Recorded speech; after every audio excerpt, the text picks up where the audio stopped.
You've got shit. I've got shit. We've all got shit. So let's therapize that shit with your host, me, Joy Gerhard.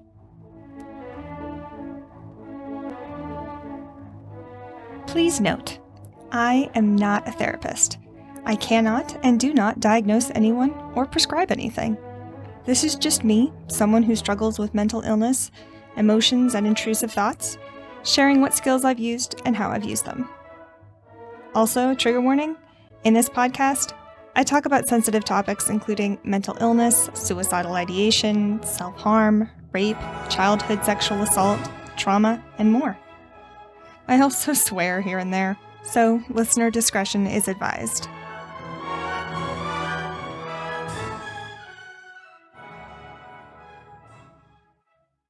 Welcome. So I recorded what you're about to hear on October 14th, though I am recording this intro on December 16th, 2021. And at that time back in October, I had been back living with my parents for 2 months and really struggling with their lack of skills around validation. So today's topic is going to be radical acceptance around that. And if you're thinking, wait, you already did acceptance, you're not wrong. Well spotted. I did an episode around acceptance right after my breakup. It was episode 3. And that focused on accepting the end of my relationship and having to move back home. This episode is going to be a different flavor of acceptance. I focus more on something that I'm judging and that I'm angry about, rather than something that I'm sad about. So fewer tears, but way more indigestion. And that's the joy of therapizing shit. There's never a shortage of shit to therapize. And if you can say that 10 times fast, you are more skillful than I am at talking. Accepting my breakup was one shit. Parental invalidation is another shit. So hence today's episode. Something to note, there's going to be some, not like super long, but long-ish pauses, multiple seconds when I'm doing some slow breathing. I left those in at their full length so you can hear how slow breathing is for me. I also purposefully left the pauses in there when I'm sitting with an emotion or a sensation because I think it's important to show that acceptance isn't fast or immediate. There's a lot of just sitting with a feeling and letting sensations roll through my body and observing my thoughts. So it can take a bit of time to do. Also, this is my last recording with my shitty old microphone. So what you're about to hear back in October is the last time I recorded it with just my cell phone headset. And I'll still record with it periodically when I'm using skills on the fly when I'm not at home, but it'll be much less frequent. So hopefully you'll have a better listening experience moving forward. I did want to note that this recording has a lot of, I don't know what I was doing. It has a lot of rustling in it. And I'm so sorry because that's not the listening experience I wanted to leave you with. I just hope you can tolerate it okay and still get something out of the episode. So without further ado, let's dive right on in, shall we?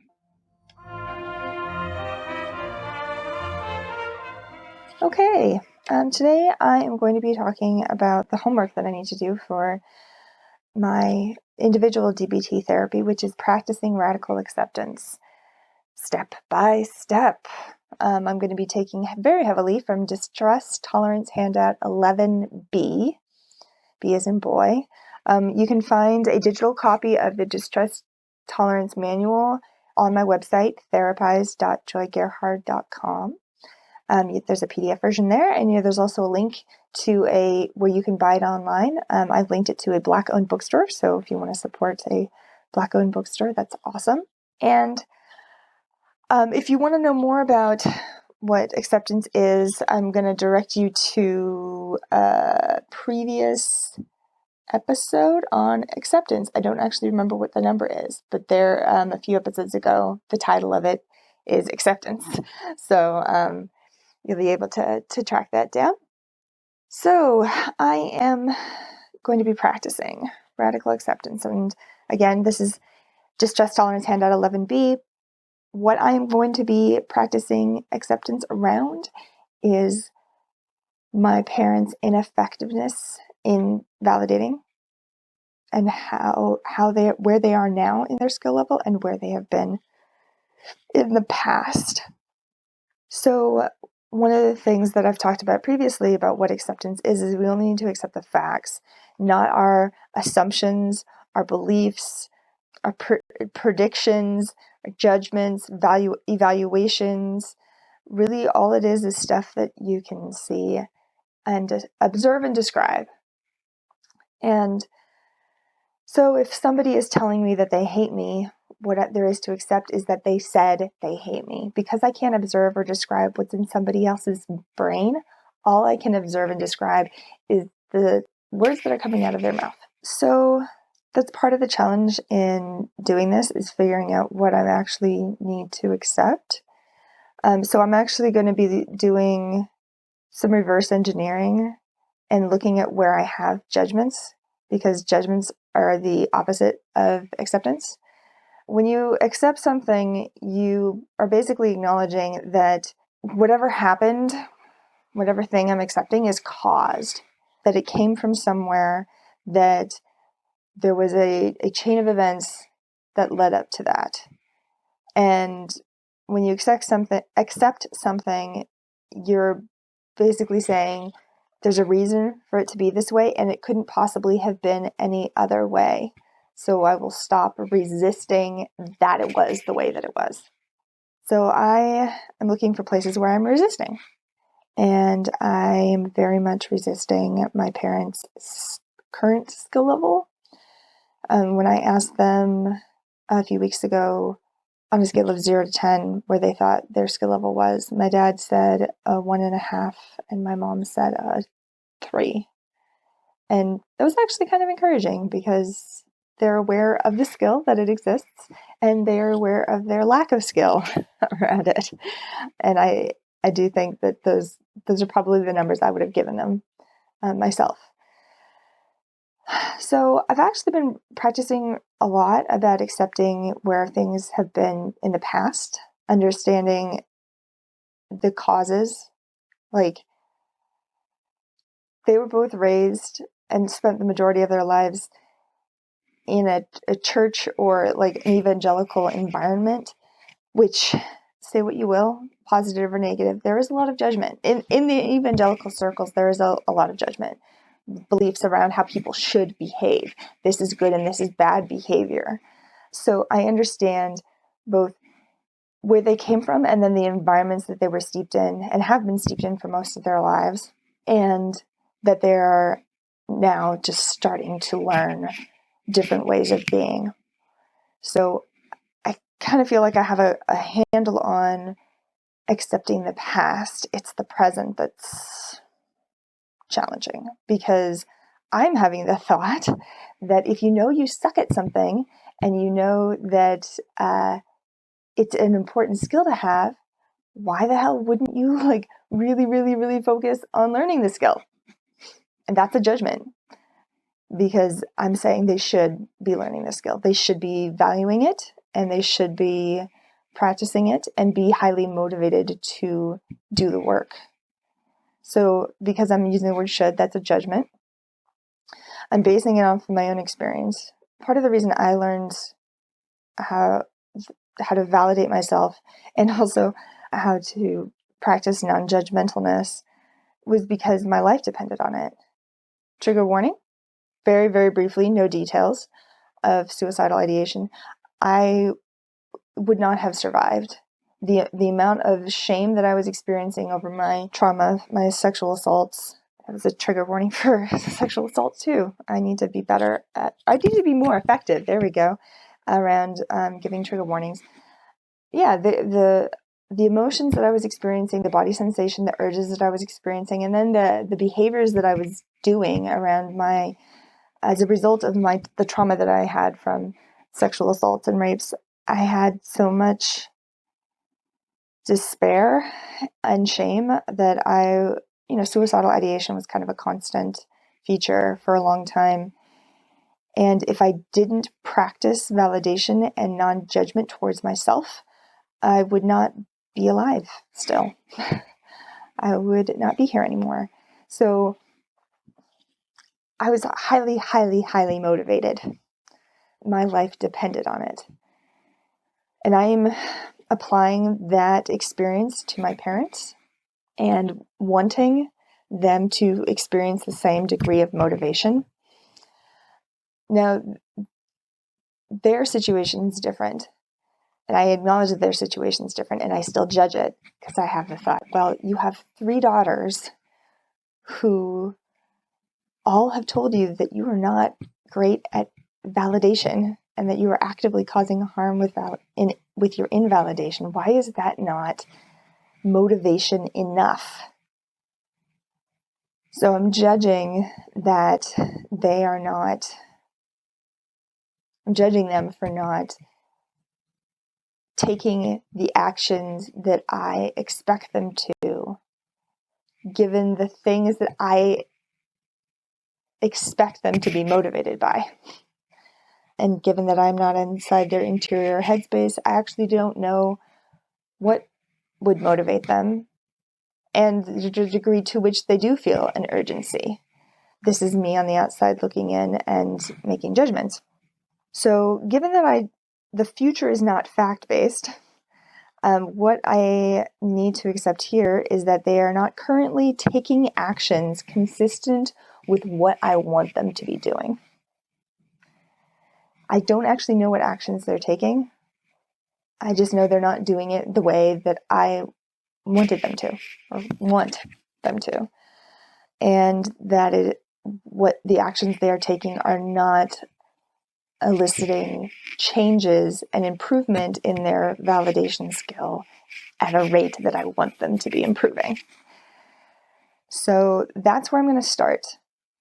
That they are not taking action, the actions that I want them to be taking, and that they are not demonstrating an increase in their validation effectiveness at a rate that I want them to be. So the first step in practicing radical acceptance on distress, I have such a hard time with that word, distress tolerance handout 11B. The first step is to observe that I'm questioning or fighting reality. It shouldn't be this way. I am totally doing that. I am judging them for, they should be trying harder. They should be learning faster. They should be more motivated. They should see the urgency of this and be acting accordingly, acting in the way that I want them to be. So all of those are judgments. Okay, next step. Remind myself that the unpleasant reality is just as it is and cannot be changed. This is what happened. So, again, we can't change the past or the present. The minute you try to change the present is now in the past, and what you're changing is the future. So I'm going to remind myself that the unpleasant reality, that they are not currently as skilled at validation as I want them to be, and they are not taking the steps I want them to be taking towards being more effective at validating. That is what is currently so. And I can't change that. They can't change that. Nobody can change what is currently so. First off, before I keep going with step 3, I want to start with where I currently am, just emotion-wise, because I want to then talk about where I am when I'm done with this. I would say I'm at a frustration level right now of 6, maybe. I am experiencing, the emotion I'm feeling is annoyance, frustration, anger. In my body, I have this really, intense knot in my stomach. I feel kind of a tightness in the back of my throat. My hips are sore, but that's independent of any of this. I am feeling almost nauseous, I think. That the knot in my stomach kind of has this feeling of nausea, even though I've eaten recently. So I'm feeling angry. And if you want to know more about what anger feels like, you can see a description of the anger words. And I'm looking for here, anger, on Emotion Regulation Handout 6. There are ways to describe anger, prompting events for feeling anger, interpretations of events that then prompt anger, biological changes and experiences of anger, so what it feels like in your body, expressions and actions of anger, so urges or what you do, the behaviors that you do as a result, and then echoes and after effects of anger, kind of how it lingers in your system. And again, that's on Emotion Regulation Handout 6. And then there is, Emotion Regulation Handout 11 has opposite actions for anger. But yes, I'm experiencing anger. That is the word. Yeah, annoyance, I think, frustration, exasperation, bitterness, resentment. Resentment isn't listed as one of the emotion words, but I think that's appropriate here. Yeah, and if you see on Emotion Regulation Handout 6 for anger, the what it feels like, there's muscles tightening, and I think that's definitely like what I'm feeling in my gut, is this just like tightening of my muscles. I'm also noticing, a lot of tension around my jaw, and I'm scowling. I just realized I'm scowling. Yeah. So, anger. So now getting back to Distress Tolerance Handout 11B, the next step after reminding myself that the unpleasant reality is just as it is and cannot be changed. I don't like the word just. Just makes it sound like it's insignificant. So I'm getting rid of the word just, but the unpleasant reality is as it is and cannot be changed. The next step, 3, is one I used to really, really struggle with. I've gotten better at it, but remind yourself that there are causes for this reality. Acknowledge that some sort of history led up to this very moment. Consider how people's lives have been shaped by a series of factors. Notice that given these causal factors and how history led up to this moment, that this reality had to occur just this way. This is how things happened. Okay, so I struggle with this one because I have the thought that given all of the conversations that my sisters have had with my parents, that they would hear those things and be highly motivated to take action. And I'm having the thought right now that, or their judgment that that action should look like what I would do when I'm highly motivated. And not everybody's like me. Oh, okay, so I'm sitting here with willing hands. My palms are open and kind of out to the side like I'm carrying dishes to a table. I am experiencing a lot of anger right now, just kind of waves rolling through my body of like muscle tightness.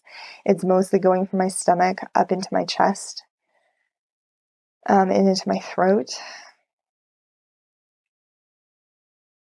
I do kind of feel sick to my stomach. I am struggling here. That there are cause for this reality. There are cause for this reality that they are not taking the actions that I want them to take, and they are not improving in their validation skill at the rate that I want them to improve. There's a reason for that. I can guess at what the reason is. I'm not certain of the reason. Having a lot of anger and desperately wanting it to be a different way. So I'm going to go back again to step 3. Remind myself that there are causes for this reality. Some sort of history led up to this very moment. Consider how my parents' lives have been shaped by a series of factors. And given these causal factors and how history has led up to this moment, this reality had to occur just the way it is. Their lack of motivation, or their motivation, I can't observe their motivation. Them not taking the actions I expect them to, or I want them to take, had to occur just the way it is.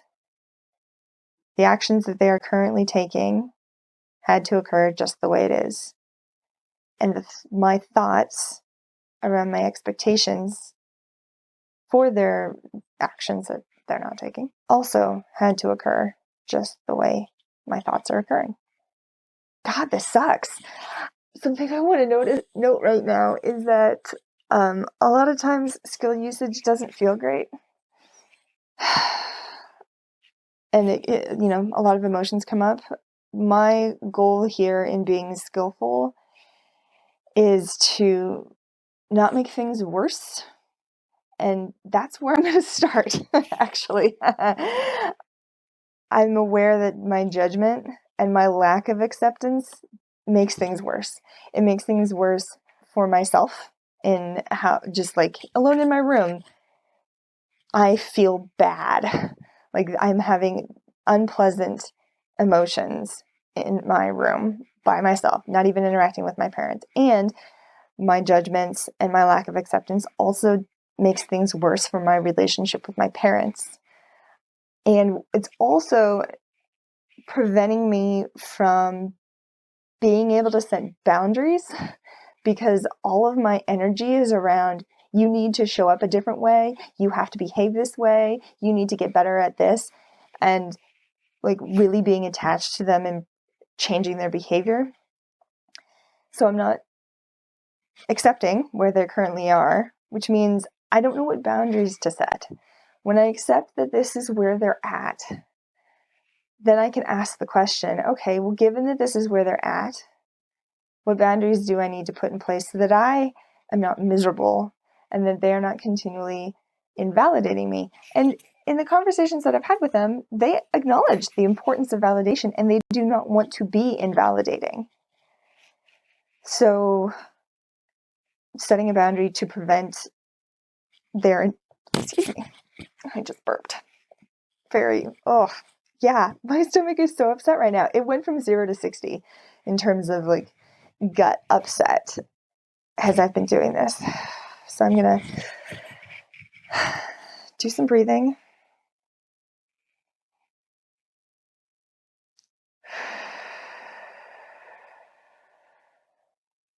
I'm breathing in and out really slowly.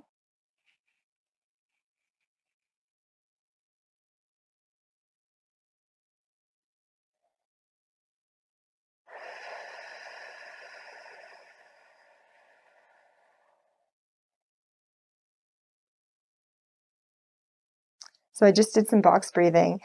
In for 5, hold for 5, out for 5, hold for 5. And I'm also doing willing hands. So again, like basically like I'm holding platters out to the side. What that does is it's opening up my chest. The breathing is slowing down my heart rate a little bit.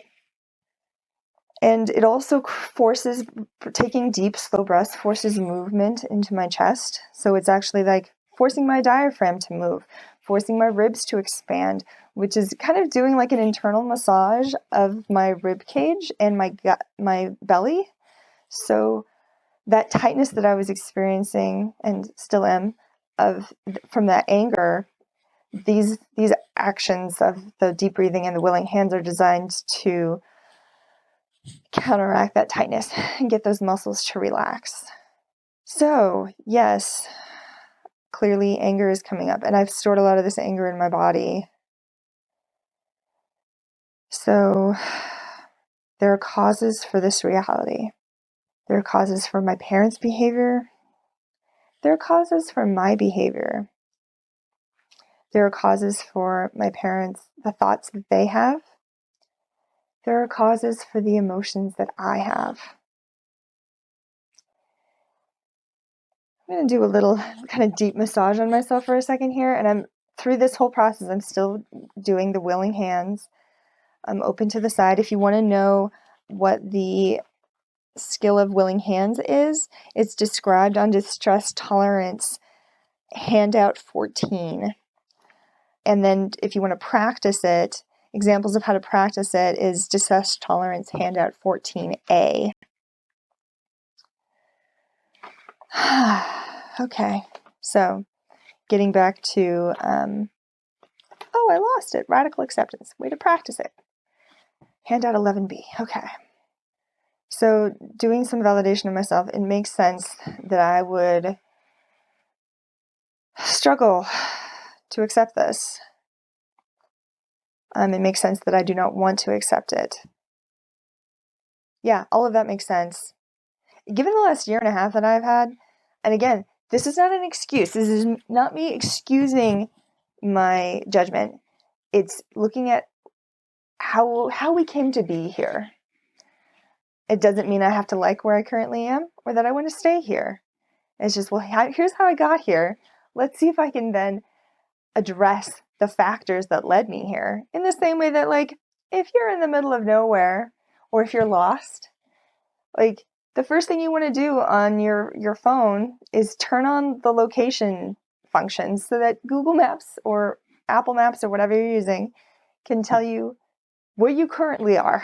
You can't actually get directions to go anywhere if you don't turn on your current location. So I'm looking at my current location and seeing how it makes sense. I've experienced a huge amount of invalidation over the last year and a half, which I think is one of the key vulnerability factors and why I'm so attached to my parents getting better or getting more effective at their skill of validation, because the last year and a half has been so invalidating. And I've gone so long without having a therapist, and I had to switch therapists 6 times. I'm on my 6th therapist in the last year and a half. Being in the hospital, had 2 different stays in psych wards for a week at a time in the last 6 months. Dear God. The breakup with my partner, having to leave my business. There's a lot, like, and judgment from my business partner too over where I was at. Yeah, I have just had a lot of invalidation. And so it makes sense that I would be really attached to other people doing it for me. So I'm having the thought that my parents really need to step up their game and that I will not be able to tolerate. I'm having the thought that I will not be able to tolerate their invalidation, which may be true. Or rather, it's a choice. I can choose not to tolerate their invalidation and put boundaries in place. And I'm having the thought that I don't know how to do that and that I will be ineffective at it and it won't work and things will be awful. That's a thought that I'm having. It is not a fact, because that's fortune telling. I don't know how the future will go. More deep breathing. There are causes for this reality. I'm going to really sit with this one. I'm looking at the notes that I have for the first time I did this in my original DBT group back in 2016, and I have the big word no underlined multiple times, and I hate this one written right next to that. Part of the reason I really resist this stuff is because if you accept that everything is caused and that given everything that happened up to this point, the reality, this current moment had to occur just this way. It's basically saying that given all the dominoes that fell before, it is inevitable that the current domino fell. What it is not doing is saying, well, given that this current domino fell, here's how all the future dominoes will fall. You actually can change that. You can pull out some dominoes. You can add different dominoes. You have control over how future dominoes will fall. All this step is saying, given every domino that fell before, and this is an example that really only works if you've played with dominoes or watched domino videos, or I know people are using playing cards now. Given everything that fell before it, the current domino had to fall. And when I accept that fully, it actually takes away judgment. And judgments do something for me. If you go to, let's see, non-judgment is a wise mind, a how skill for mindfulness and getting into wise mind. If you want to know more about practicing non-judgment, it's on Mindfulness Handout 6. And I have written down at the bottom, these are my own notes here, the judgment is a survival skill that has gone off the rails. And a way to interact with judgments in an effective way, so not judging your judgments, is to ask the question, what is this judgment trying to do for me? Oftentimes, I know for me, it's like it's trying to protect me. Like I can look at all of this going on. Because I am not skilled at setting boundaries, and because I have the thought that my parents won't honor the boundaries, I'm fortune telling. And that thought comes from somewhere because they have not honored my boundaries in the past. I have the thought that boundaries won't be effective, which is, again, fortune telling. It's not the truth. It's a thought I'm having. And given that I'm having that thought that boundaries won't be effective, then it's vital that my parents figure out how to do this skill so that the responsibility is not on me to protect myself from invalidation. So this judgment, like you really need to be better at this, you suck at this, you should be better at this, you should be learning this faster, all of those things are me trying to protect myself so that I will not be invalidated. So another thing that judgments do is that oftentimes it gets us out of responsibility. Like if I'm judging them and saying, they should be this way, they should do this thing, I no longer have to look at what I need to be doing. Like I'm not taking responsibility for setting my own boundaries. And this can get really tricky here. Especially, I'm trying to think of the right way, the effective way to say this. I know that they can get really sticky in areas of abuse and just any harmful behavior that hurts when somebody else does it to you. Being non-judgmental about it doesn't mean you like it, or that you're okay with it, or that you want it, or that you will allow it to continue. What non-judgment does, what being non-judgmental does, it allows us to see what the truth is, what the facts are about the current moment. It actually gives us access to other tools. And it totally makes sense that we judge. We never learn these other tools. We don't learn how to set boundaries. And it makes sense also that oftentimes when we're kids, like setting boundaries with our parents, how do you do that? How do you do that when like you don't necessarily have any privacy or any power? And so it makes sense that we learn judgment as children and we carry that skill because that's what we had access to when we were kids and we carried into our adulthood. So judgment leads to non-acceptance and non-acceptance leads to judgment. And both of those, like they're kind of this cyclical thing. And what results is suffering as distinct from pain. Suffering is pain without acceptance. And I mean, I don't know about you, but I think most of us know the difference between pain and suffering. You stub your toe, it can hurt. It can hurt really, really, really, really bad for actually quite a bit. It's not instantaneous, short-lived pain. It can last, especially if you don't like crack a toenail or break a toenail or split a toenail or, there's blood involved. It can hurt. And we don't have necessarily an emotional, I refuse to acknowledge that I stubbed my toe. Usually we're like, okay, that hurt. I'm going to sit down. I'm going to hold my toe tightly. I'm going to rock back and forth. Like all of the things we do are self-soothing because we accept that we actually just did stub our toe and that it's really painful. And so we take actions consistent with that. rather than judge it or resist it. Now, we may judge ourselves and then, think we're stupid, and that's when we get into suffering. Now there's like this self-judgment and this guilt and this shame. I'm stupid. I'm bad. And all of those things, what they do is they turn off parts of our brain that give us access to actually behaving, taking action that will achieve our goals. Most of it is like that judgment.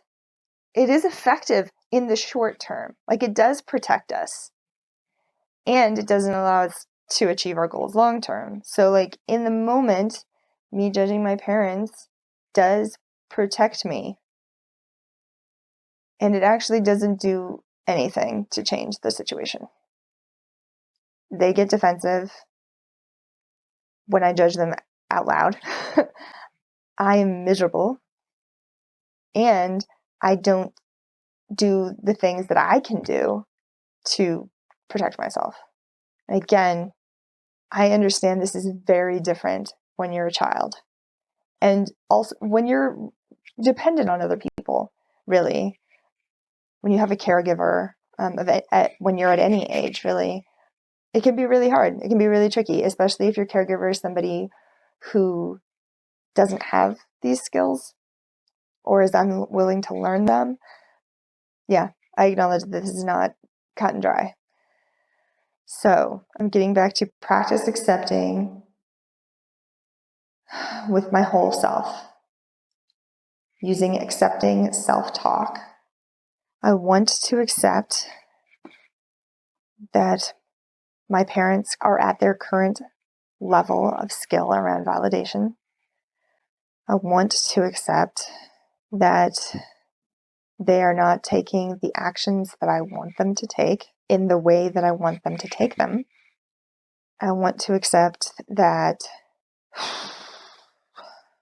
they're not improving in their skill of validation at the rate I want them to. I want to accept these things. So I'm just going to sit with it for a minute and breathe through it.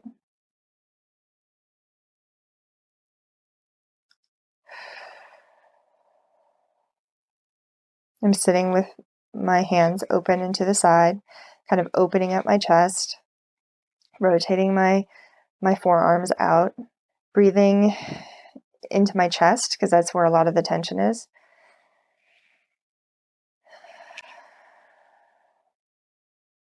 And it mentions, accepting with your whole self, mind, body, and spirit. So I'm going to do I have some judgments. If I'm thinking this is going to be silly, but I'm going to practice. I want to accept this with my chest. I want to accept it with my belly.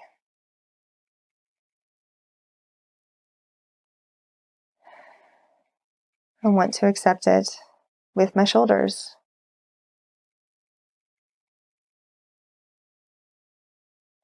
And as I'm doing this and saying the different body parts, I'm kind of breathing and focusing on my breath, basically using imagery to send my breath into that body part. Picturing that my breath is expanding that body part, and then as I'm exhaling, it's like rising and falling. So when I inhale, my shoulders go up. And when I exhale, my shoulders go down. I'm practicing accepting this with my legs. When I inhale, my legs tighten. And when I exhale, my legs relax.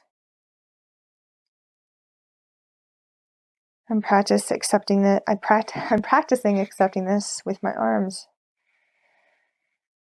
So I'm tensing them when I inhale and letting go of them when I exhale.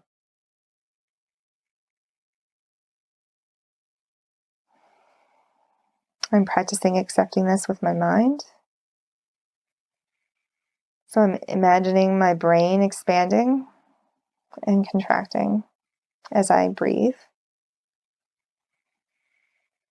I'm practicing accepting this with my spirit. I don't know what my spirit looks like. I imagine that it is a light, a blue light, like kind of a ball of blue light. I'm practicing accepting it with my spirit, and I'm expanding that blue light as I breathe in. And it's getting smaller as I breathe out.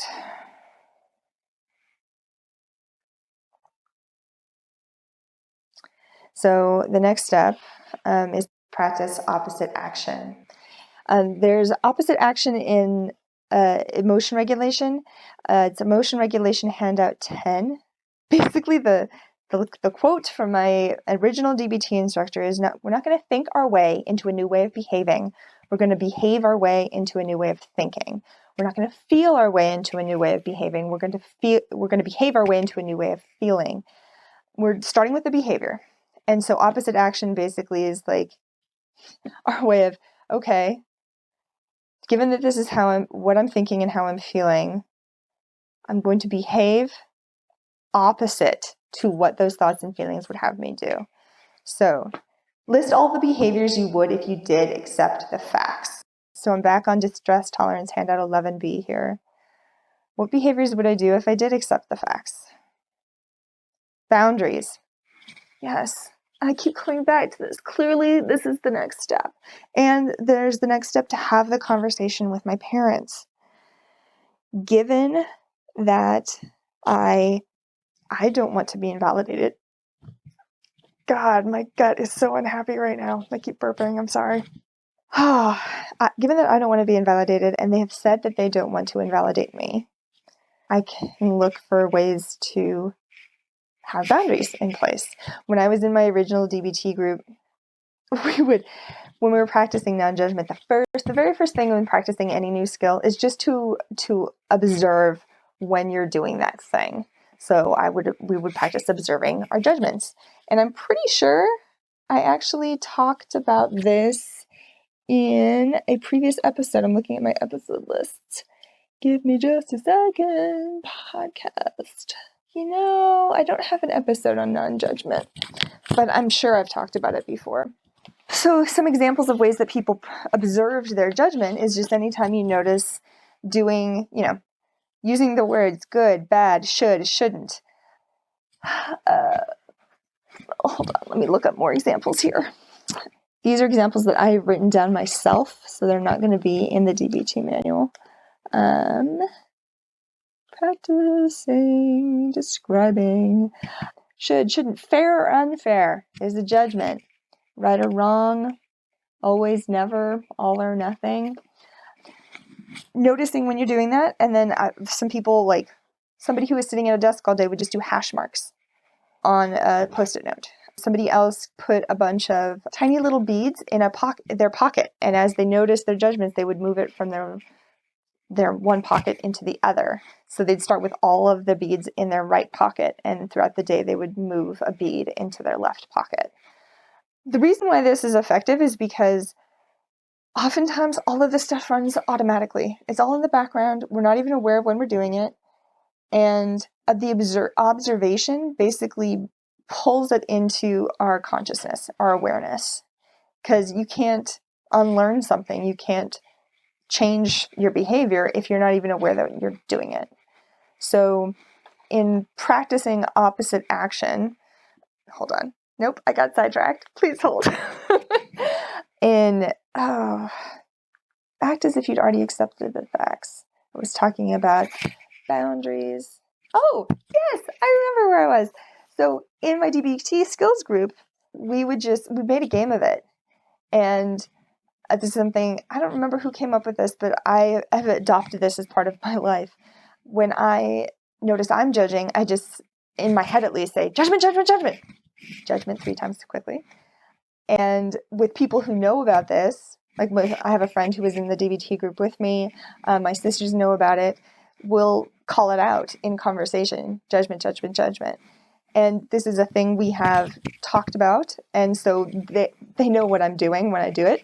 So I'm having the thought, if I accepted that this is where my parents are at, and given that they do not want to be invalidating, and I don't want them to be invalidating, I can talk to them and say, hey, when you invalidate me, how would you feel about me just going, invalidation, invalidation, invalidation, and walking away? The reason I want to add, I've been thinking about this, so I'm not coming up with it on the spot. I've actually been contemplating a little bit. The reason for the walking away is I'm anticipating defensiveness. I'm anticipating that they will I'm expecting that either they will get defensive, they will ask questions, or they will be confused or try to explain themselves. I guess that's defensiveness. And I kind of want to create a buffer of I don't want to sit with their emotions of how they feel when they know that they're doing or saying something that's invalidating. So I want to remove myself. And the reason I'd want to talk to them about this before I do it is so that A, they understand what's happening, and like we're all in agreement, and so I remove myself, they get to sit and think for a minute, and then we can come back and have a conversation later when I'm not feeling invalidated, because invalidation can be a trigger for me, or if not a trigger of trauma, it's certainly my emotional regulation kind of goes out the window. I have the thought that I should be able to tolerate invalidation, that I should be so strong within myself that it doesn't matter if anyone else says or does anything that's invalidating to me. That is not currently where I am at. And especially given all the vulnerability factors that I've had over the last year and a half, I need some help. And given that they don't have this skill, I think the kindest thing I can do for all of us, because they don't want to hurt me, I don't want them to hurt me, is to stop it when it happens. The thought I'm having here is I have the concern that I will not notice when it happens, which means that something I need to practice is paying attention to it, because oftentimes I'm not aware of it right in the moment. So I can talk to my parents about what to do when it happens, and I notice it later. I think I'll still want to call it out and just be like, invalidation, and walk away, and then come back later and say, hey, it wasn't that exact moment. It was from, 5 minutes earlier. I realized that that's what was happening. Yeah, it can be something we play around with and figure out what works. So that's when I talk about practicing opposite action, if I accept that this is where their skill level is, then I have access to problem solving. If you accept that your toddler can't drive themselves to preschool, then you have access to finding a carpool, driving them there yourself. Whereas if you're annoyed and pissed this whole time that your toddler can't drive themselves, I'm imagining that no one who can't drive their toddler won't give them the car keys and just say, you're on your own, kid. Is more the suffering that I think is the issue there. A grumbling of I have to do this for 16 years, drive my kid everywhere.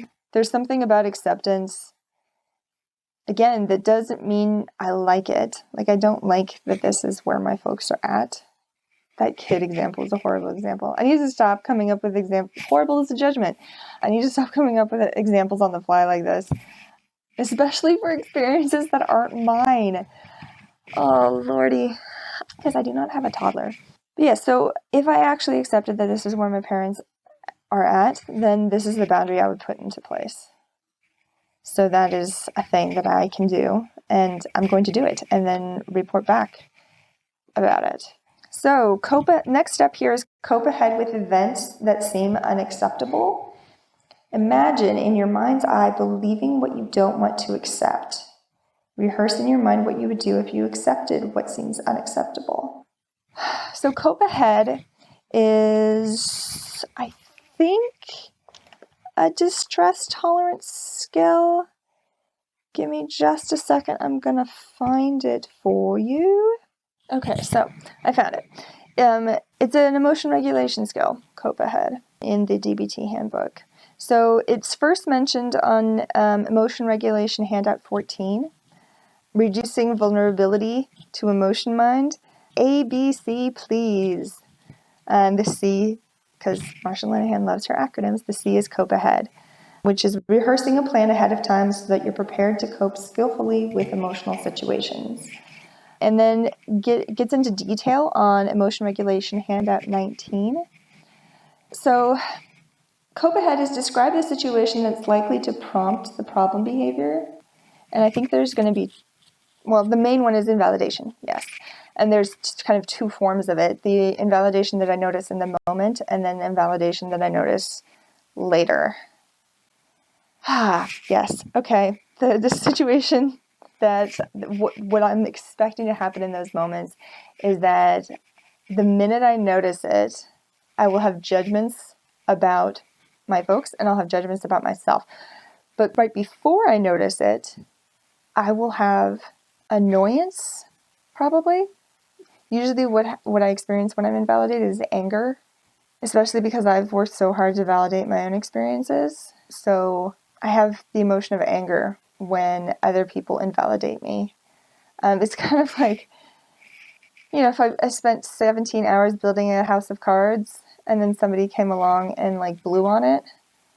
It's like, dude, I have spent years at this point learning this skill and it's still pretty fragile.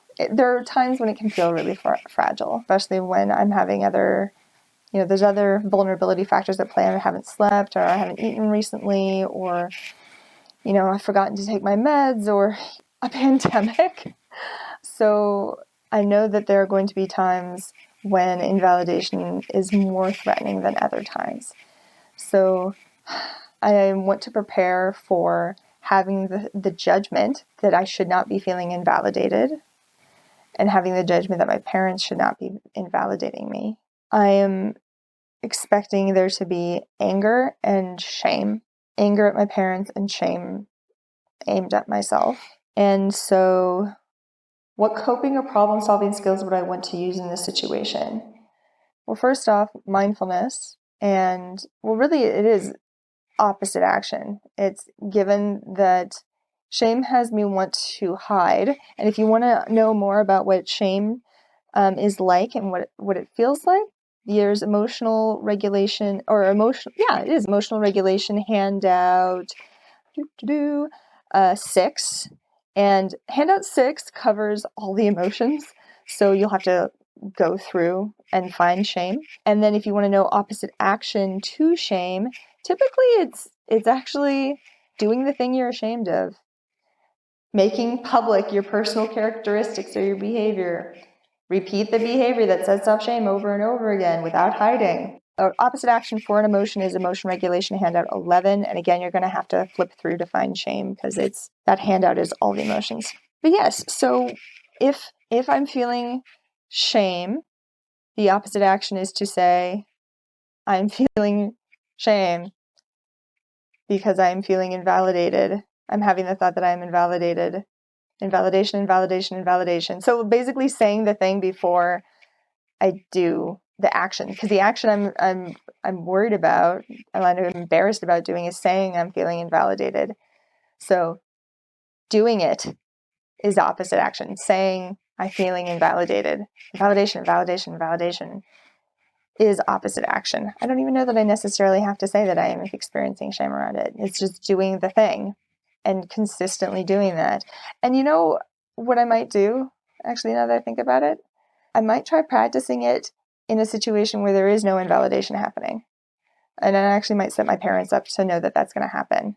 I'm going to practice it just in the middle of a random conversation where everything's fine, just saying invalidation, invalidation, invalidation, and then walking away.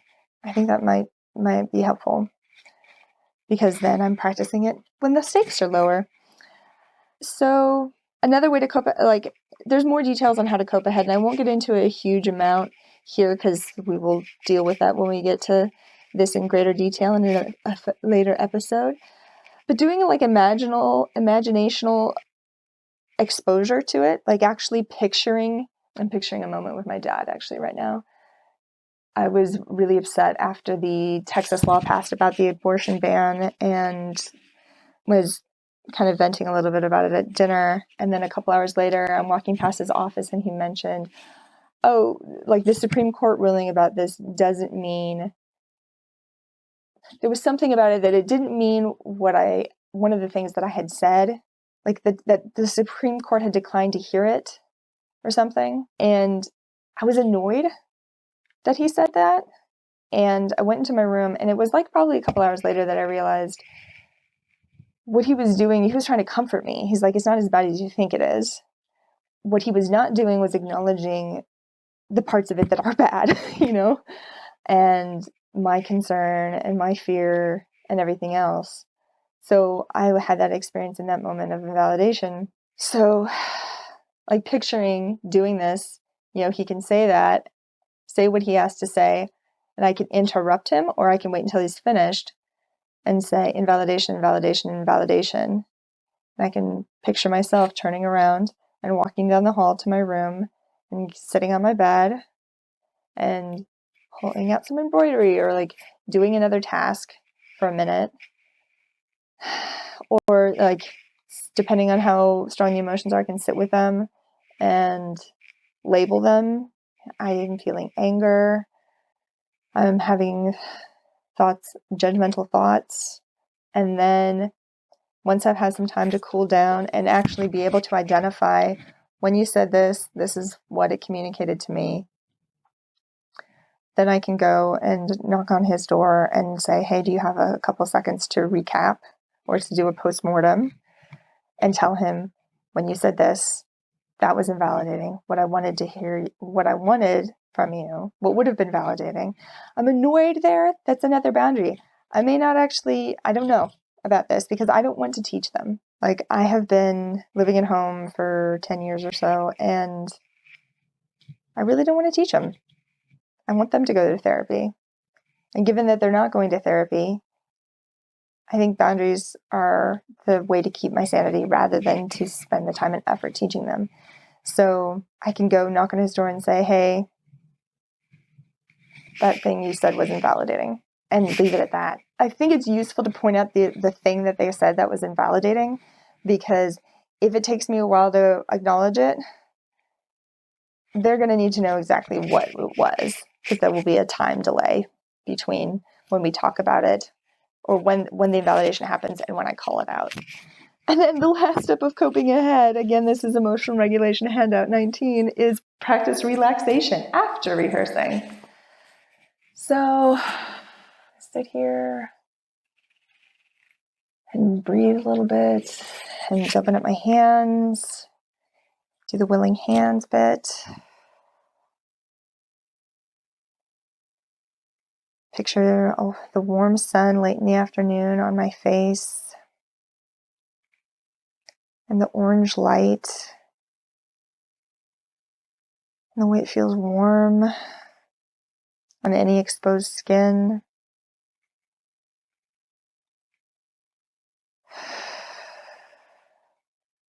So I was noticing, like, in imagining that situation with my dad, there was tension coming up in my body. I was feeling anxiety and anger. So that's the cope ahead step of radical acceptance.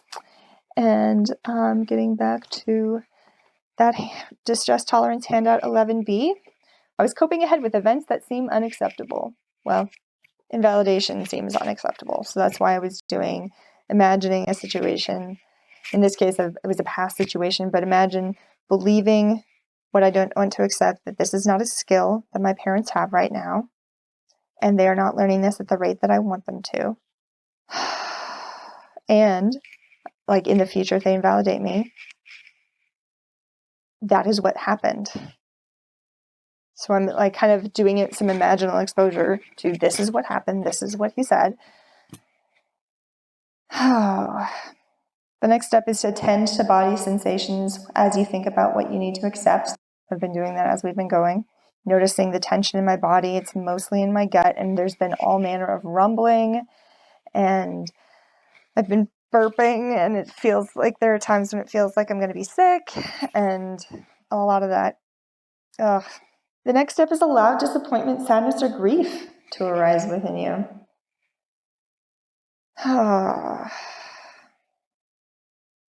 Grief. In addition to the anger, there is some sadness. Probably the more I do this, the more sadness will come up, because I think the anger is trying to protect me from the sadness. I'm sad that am not able to get the validation that I want, or I haven't been able to get the validation that I want from my parents around things that are really important to me. They haven't had that skill, and they do not currently have that skill.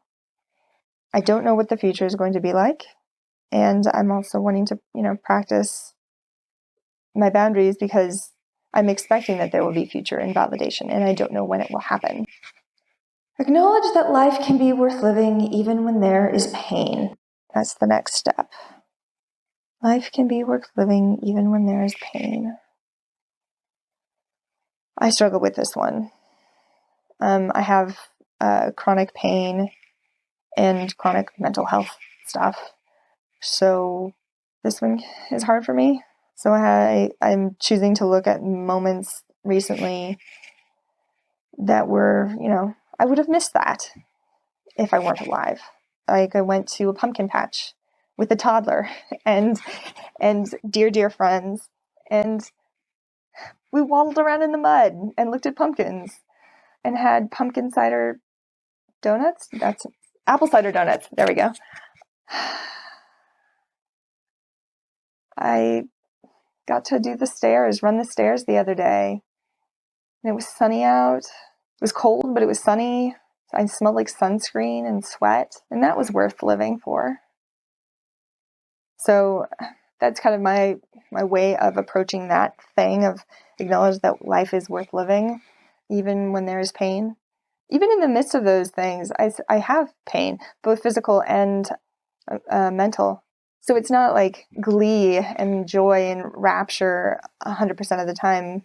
There are moments of that, and there are moments of sadness and anger and anxiety.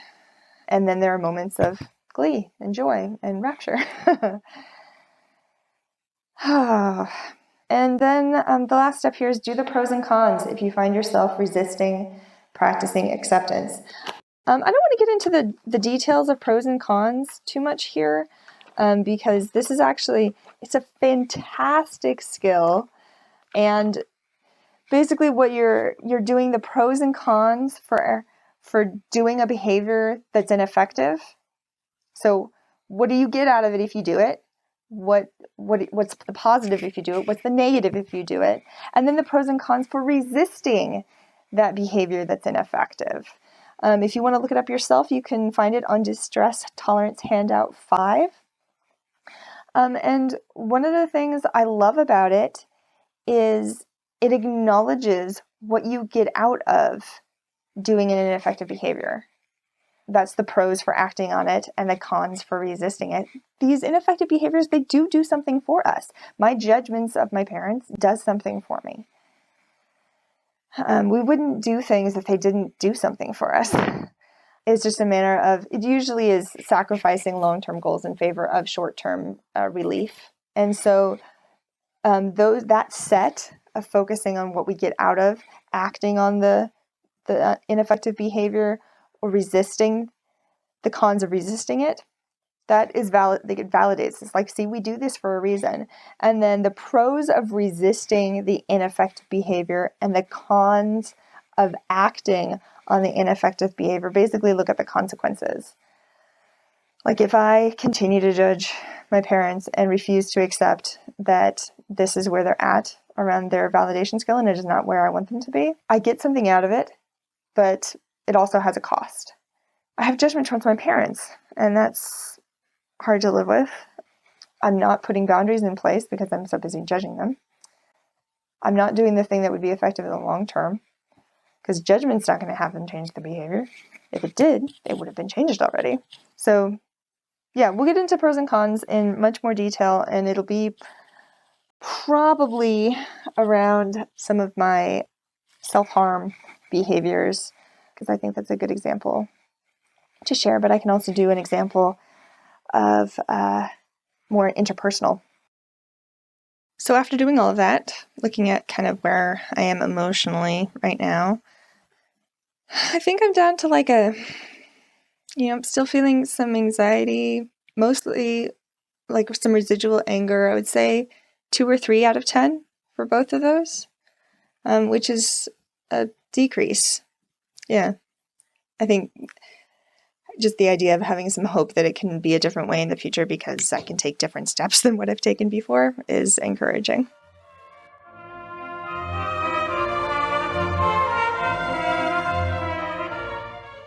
All right. Well, that's it for now. I know this episode was quite long because acceptance is a really involved skill and can be really challenging, but I wanted to take the time to do it because it feels pretty foundational to me.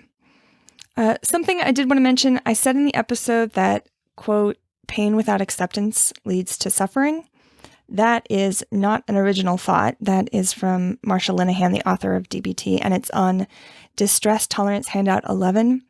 And the way she puts it is, rejecting reality turns pain into suffering. I also wanted to mention that acceptance is not a one and done thing. I need to keep accepting over and over again. And the more I practice it on a given situation, the more effective I get at it. Usually when I first sit down to actually go through acceptance step by step, like what I did on today's episode, it takes about an hour or so for me to sit with it and get through all the steps. And then the next time I have thoughts that remind me of that shit, whatever shit I'm trying to accept, or the next time that shit happens again, I can accept it a little bit faster. And the next time after that is a little bit faster. And eventually I can get to a point where I can accept shit pretty immediately with a simple thought reminding me to accept what is so. I get more skillful over time. And that's not linear. Acceptance can be really impacted by emotion vulnerability factors. And I've mentioned those before when I talked about the emotion wheel in episode 4. And it's linked in the description of this episode if you want to take a look at that graphic. But emotion vulnerability factors include health, stress, self-esteem, skill level, and how many fulfilling things you're doing. So on days when I've forgotten my meds or I don't sleep well or I'm maxed out on people, I can struggle to accept shit. For my breakup, there are days when I accept it fully, without question, and there are days when I judge it and resist it and don't want to acknowledge that it happened. And on those days, it's important not to judge my ineffectiveness. Being ineffective doesn't make me stupid or lazy, doesn't mean I'm going backwards. I can acknowledge that some emotion vulnerabilities are at play and I'm not as effective at accepting a thing as I want to be. And acknowledging all of that also takes practice because self-judgment is pretty ingrained. So, anywho, this has gone on long enough, so I'm just going to send you to my outro and, per usual, end this really up. This has been Let's Therapize That Shit with your host, me, Joy Gerhard. If you like what you heard, please rate, review, subscribe, and tell your friends about it. I'll see you next time. Intro and outro music is Swan Lake Opus 20 by Tchaikovsky, performed by the London Symphony Orchestra, conducted by Anatoly Fistulari, and released on LP by Richmond High Fidelity London Records in 1952.